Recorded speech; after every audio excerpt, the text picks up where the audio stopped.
एक मूर्तिकार था। वो इतनी सुंदर सुंदर मूर्तियां बनाता कि हर कोई देखता ही रह जाता। उसकी मूर्तियां ऐसी लगती जैसे अभी जिंदा हो उठेगी। मूर्तियों की आंखों से बिल्कुल पता ही ना चलता कि वे मूर्ति है। कई अमीर लोग उससे अपनी शक्ल की मूर्तियां बनवाते और उसे मुंह मांगी कीमत देते।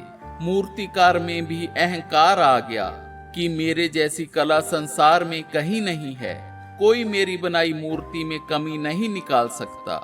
वे खरीददारों से भी कहता कि अगर मूर्ति में कोई कमी निकली तो मैं 10 मूर्तियां आपको बिना कोई मूल्य लिए बनाकर दूंगा।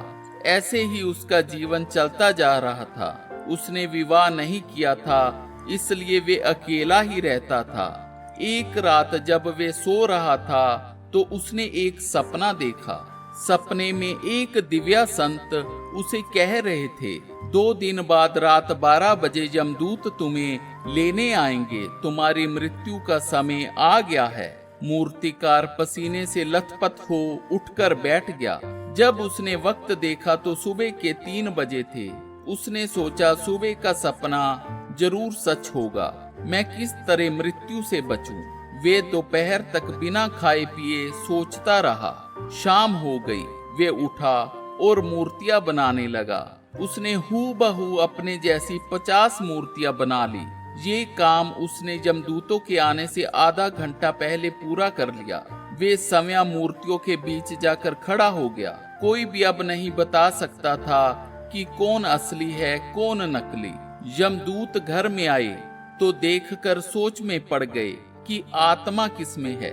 मूर्तिकार मन ही मन अपनी कला पर गर्व कर रहा था कि मैंने मृत्यु को भी चकमा दे दिया। यमदूतों ने सोचा, अगर हम मूर्तिकार की आत्मा ना लेकर गए, ये नियम के खिलाफ कार्य हो जाएगा। अगर हम मूर्तियां तोड़ते हैं तो ये भी हमारे नियम के खिलाफ होगा।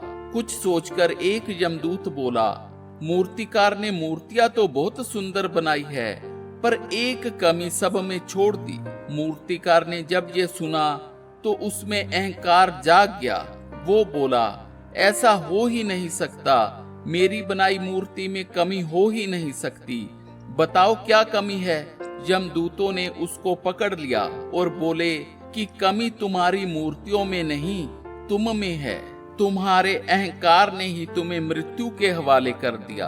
इस कहानी की तरह जब हम अपने गुणों की प्रशंसा सुनकर खुद को महान समझने लगे तो समझ लो अहंकार अंदर आ चुका है। कितने ही महान लोग हुए, लेकिन उन्होंने कभी खुद को महान नहीं समझा। एक कहावत है, ज्ञानी इंसान कभी घमंड नहीं करता और जो घमंड करता है वे ज्ञानी नहीं होता। जाने से पहले आपसे अनुरोध है, कृपया लाइक और सब्सक्राइब अवश्य करें। राधे राधे।